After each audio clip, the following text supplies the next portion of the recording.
नमस्कार, जोहार, स्वागत है आपका डिजिटल झारखंड समाचार में। फिर से एक बार एनडीए की सरकार, जी हां, पूरे देश में एनडीए की सरकार बन चुकी है। तीसरी बार नरेंद्र मोदी ने प्रधानमंत्री की पद की शपथ ले ली है। वहीं झारखंड से अन्नपूर्णा देवी और संजय सेठ मिली मोदी मंत्रिमंडल में जगह। भागते रह गए कई दिग्गज, नहीं मिला मौका। और झारखंड के सभी जिलों में लू को लेकर के येलो अलर्ट जारी किया गया है। ये 12 जून तक रहेगा और 13 से बदलेगा मौसम, लेकिन बारिश के आसार नहीं। मानसून में भी होगी देरी। तो निष्कांत दुबे की बात से झारखंड में सियासी अटकलें बढ़ गई है। चंपई दा होशियार, कल्पना भाभी भी आ गई है। पलामू में छाएगा बालू का संकट, निर्माण कार्यों पर लगेगी रोक, एनजीटी का आदेश जारी। तो वहीं जेबीवीएनएल का बिजली चोरों और बकायेदारों पर जोरदार एक्शन, 471 जगहों पर की छापेमारी, 118 पर एफआईआर। झारखंड के बीबीएमकेयू के इन 13 कॉलेजों में 36 विषयों की सीटें फुल, नहीं मिलेगा एडमिशन। तो अब तक की तमाम बड़ी खबरों पर बात करेंगे, पर उससे पहले आपसे छोटी सी अनुरोध है कि कृपया वीडियो को एक प्यारा सा लाइक अवश्य कर दीजिएगा, क्योंकि आपका एक लाइक करना ही हमारे मेहनत का फल होता है।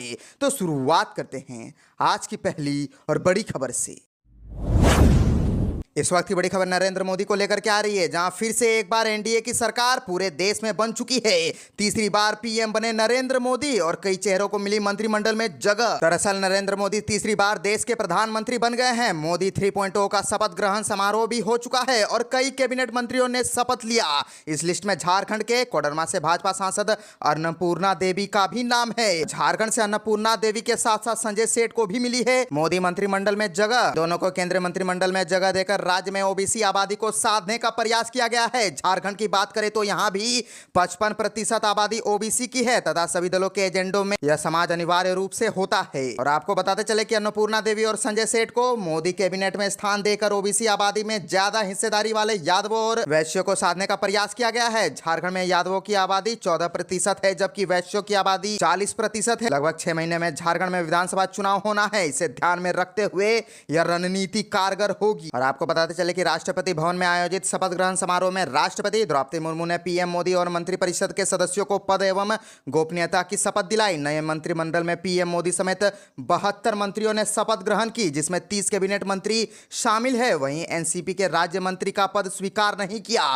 पार्टी का कहना है कि उन्हें स्वतंत्र प्रभार दिया जा रहा था, लेकिन वह केंद्रीय मंत्री पद के हकदार है।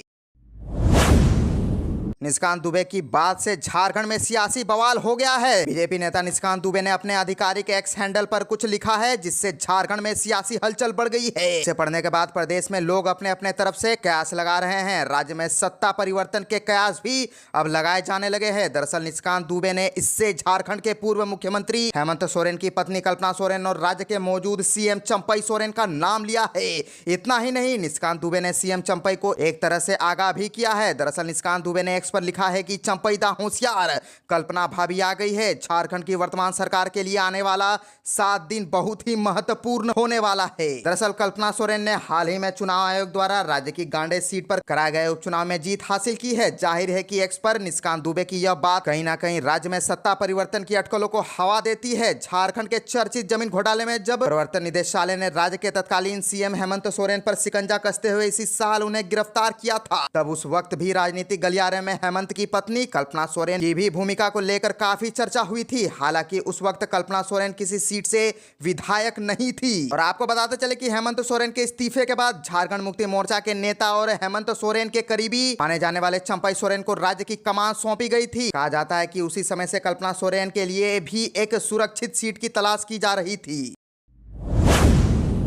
और एक बड़ी खबर आ रही है झारखंड के मौसम को लेकर के, जहां एक तरफ झारखंड के सभी जिलों में जान लेने वाली गर्मी बरसा रही है, एसी और कूलर भी अब काम नहीं आने लगी है। झारखंड में 12 जून तक लू को लेकर के अलर्ट जारी की गई है और 13 से बदलेगा मौसम, लेकिन बारिश के आसार नहीं। मानसून में भी अभी देरी है। वहीं कुछ ही जिलों में बारिश को लेकर के भी अलर्ट देखी जा रही है। दरअसल मौसम विभाग की रिपोर्ट के मुताबिक 12 जून को उत्तर पूर्वी क्षेत्र देवघर, दुमका, गोड्डा, पाकुड़, जामताड़ा, गिरिडीह, धनबाद और साहेबगंज में गर्जन के साथ बिजली गिरने की संभावना है। रांची और आसपास के जिलों में 13 और 14 जून को आंशिक बादल छाए रहने और हल्की वर्षा की संभावना है। वहीं झारखंड में अभी भीषण गर्मी की चपेट में है। कई जिलों का तापमान 42 डिग्री पार पहुंच गया है और डाल्टनगंज का 44.5 डिग्री रिकॉर्ड किया गया है। मौसम विभाग के मुताबिक 12 जून तक गर्मियों और लू से राहत मिलने वाली नहीं है। इसे लेकर पूरे राज्य में येलो अलर्ट जारी किया गया है। 13 जून से मौसम में बदलाव देखने को मिल सकता है। हालांकि बारिश की संभावना भी नहीं है। वहीं अगर प्रदेश में मानसून की बात करें तो राज्य में में मानसून का प्रवेश संथाल परगना के रास्ते हो सकता है। संथाल परगना में प्रवेश के एक सप्ताह बाद ही पूरे राज्य में इसका विस्तार होगा, लेकिन मानसून के आने में अभी देरी है।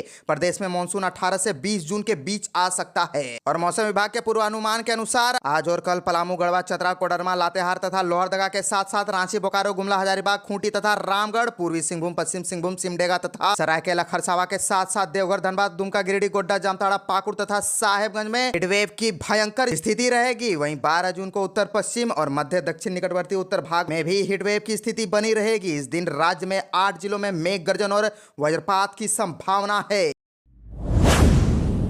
जेबीवीएनएल का बिजली चोरों और बकायेदारों पर जोरदार एक्शन, 471 जगहों पर की छापेमारी और 118 पर एफआईआर दर्ज। दरअसल झारखंड बिजली वितरण निगम लिमिटेड का बिजली चोरों व बकायेदारों के विरुद्ध चलाया जा रहा अभियान सख्त हो गया है। अभियान के क्रम में कड़ी कार्रवाई निरंतर जारी है। इसे लेकर सभी स्थानों पर छापेमारी दल गठित कर गाँव से लेकर शहरी क्षेत्रों में कार्यवाही की जा रही है। और गठित दल जहाँ बकायेदारों उपभोक्ताओं को बिल जमा करने का निर्देश दे रहे हैं, वहीं चोरी पकड़े जाने पर कार्यवाही भी की जा रही है। आपको बता दें कि जेबीवीएनएल ने मई माह में डाल्टनगंज विद्युत आपूर्ति प्रमंडल के कुल 471 छापेमारी की है और 118 लोगों पर बिजली चोरी की प्राथमिकी संबंधित थाना में दर्ज की गई है। बिजली चोरों पर 9.96 लाख जुर्माना लगाया गया है और 10,000 से अधिक बिजली बिल बकाया रखने वाले विद्युत उपभोक्ताओं को यथाशीघ्र बकाया बिल जमा नहीं करने पर कनेक्शन काटने की चेतावनी देकर छोड़ा गया है। डाल्टनगंज विद्युत आपूर्ति प्रमंडल अंतर्गत शहर के मुकाबले ग्रामीण इलाकों में बिजली की ज्यादा चोरी होती है। डाल्टनगंज विद्युत आपूर्ति प्रमंडल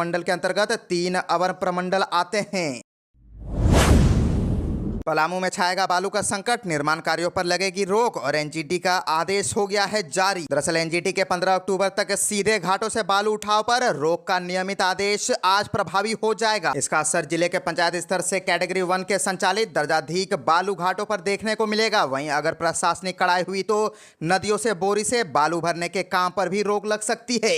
इसके बाद पूरे जिले में भयंकर बालू संकट का आना तय है। इससे संपूर्ण जिले में निर्माण कार्य प्रभावित होंगे और काम की तलाश में मजदूर दूसरे राज्यों में पलायन को विवश होंगे। वहीं दूसरी ओर भी चोरी छिपे बालू के स्टॉक रखने वाले तत्व मनमाने दाम पर बालू बेचना भी शुरू कर दे रहे हैं। बीबीएमकेयू के इन 13 कॉलेजों में 36 विषयों की सीट हुई फुल, नहीं मिलेगा एडमिशन। दरअसल विनोद बिहारी महतो कोयलांचल विश्वविद्यालय ने स्नातक में नामांकन को लेकर एक बार फिर से चांसलर पोर्टल खोल दिया है। यहाँ अब 9,000 सीटें रिक्त है, लेकिन इस बार आवेदन करने वाले विद्यार्थियों को मनचाहा कॉलेज या फिर मनचाहा विषय नहीं मिल पाएगा। विश्वविद्यालय के अधीन धनबाद और बोकारो जिला के कुल 33 कॉलेज आते हैं। इनमें से 13 कॉलेजों में 36 विषयों पर अब छात्र छात्राएं नामांकन नहीं ले पाएंगे। यहाँ सीट पूरी तरह से भर चुकी है। बीबीएमकेयू नामांकन सेल की ओर से ऐसे कॉलेजों और विषयों की सूची जारी कर दी गई है। ऐसे में अब विद्यार्थियों को उपलब्ध कॉलेज अथवा विषय में ही नामांकन लेना पड़ेगा। विश्वविद्यालय की ओर से 4 कॉलेजों में व्यावसायिक पाठ्यक्रम की मंजूरी दी गई है। इनमें से गुरु नानक कॉलेज धनबाद में बीसीए की पढ़ाई होगी। यहाँ इस विषय में अब एक भी सीट खाली नहीं है, जबकि शेष कॉलेजों में व्यावसायिक पाठ्यक्रमों में नामांकन लिया जा सकता है।